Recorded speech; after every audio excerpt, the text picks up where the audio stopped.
White house के बाद गोलीबारी से हड़कंप मच गया।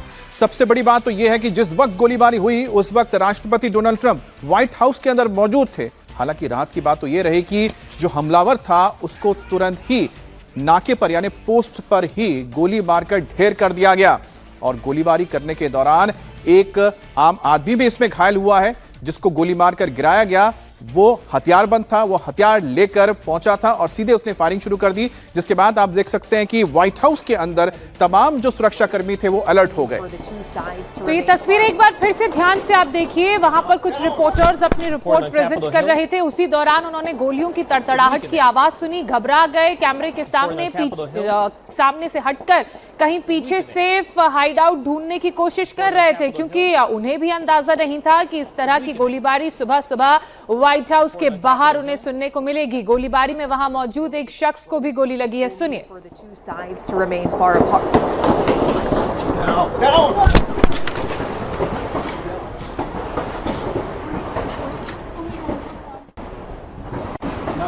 That President Trump has said a deal is close only for reporting on Capitol Hill. तो ये तस्वीर आप देख रहे हैं कि जिस वक्त ये घटना हुई थी, आपको बता दें शनिवार शाम को 6 बजे के वक्त व्हाइट हाउस के बाहर पोस्ट पर एक व्यक्ति पहुंचा जो हमलावर था। उसने बैग से अपनी बंदूक निकाली और फायरिंग कर दी। जवाबी कार्रवाई में उस पर गोली चलाई गई। करीब 20 से 21 राउंड गोलियां चली और उसमें वो ढेर हो गया, जिसके बाद उसे मृत घोषित कर दिया गया।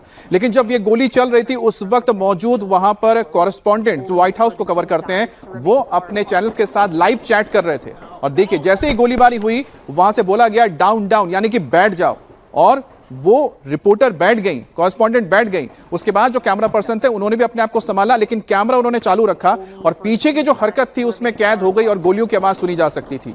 और यह बताने के लिए काफी है कि व्हाइट हाउस के अंदर शायद ही किसी कॉरेस्पॉन्डेंट ने, जो लगातार कवर करते हैं, वहां पर 5 से 10 लोग मौजूद थे, किसी ने भी ये अंदेशा नहीं किया हुआ कि गोलियां चल सकती हैं व्हाइट हाउस के इतने करीब।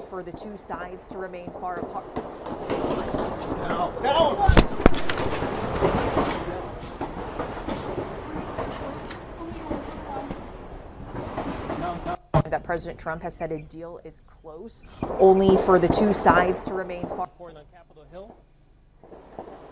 संदिग्ध हमलावर की फायरिंग और सीक्रेट सर्विस की क्रॉस फायरिंग के दौरान करीब 20 राउंड गोली चली, जिससे पूरे इलाके में अफरा तफरी मच गई।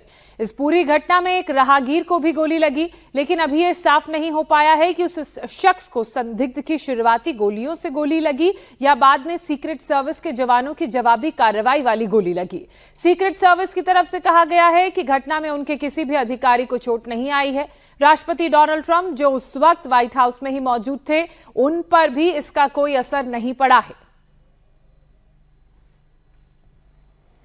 व्हाइट हाउस के बाहर जिस वक्त गोलीबारी हुई थी उस वक्त अंदर पत्रकार भी मौजूद थे और जो पत्रकार वहां पर अपने चैनल्स को लाइव चैट दे रहे थे और जो थोड़ी देर पहले ही डोनाल्ड ट्रंप ने सोशल मीडिया के जरिए बताया था कि उनकी मिडिल ईस्ट के कई नेताओं के साथ बातचीत हुई है, पाकिस्तान के फील्ड मार्शल से बात हुई है, टर्की के प्रेसिडेंट से बात हुई है, इजराइल के प्रधानमंत्री से बात हुई है, जो सारी जानकारी थी और पीस डील को लेकर उन्हें सकारात्मक उन्होंने कुछ बातें लिखी थी और यही कवर कर रहे थे बाहर मौजूद व्हाइट हाउस के कंपाउंड के अंदर मौजूद तमाम वो जर्नलिस्ट जो व्हाइट हाउस कवर करते हैं। और ठीक उसी वक्त ही आप इस वीडियो को आप देखेंगे तो बता रही हैं कि किस तरह से पीस डील को लेकर बातचीत हुई है। जैसा ही उन्होंने 2 वाक्य बताए, 2 शब्द बोले, उसके बाद देखिए गोलियों की तड़तड़ाहट सुनाई देती है, फिर वो बचने के लिए नीचे झुक जाती हैं। एक बार वीडियो को सुनिए और देखिए।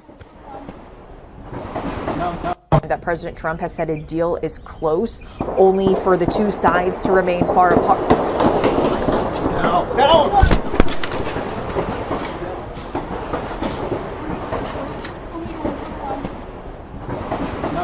That President Trump has said a deal is close only for the two sides to remain far apart. White house के बाहर जिस वक्त हमला हुआ उस वक्त एसोसिएटेड प्रेस के रिपोर्टर एलेक्स ब्रैंडन अपने घर जा रहे थे, तभी रास्ते में अचानक गोलीबारी होने लगी और वो वाकया भी कैमरे में कैद हो गया।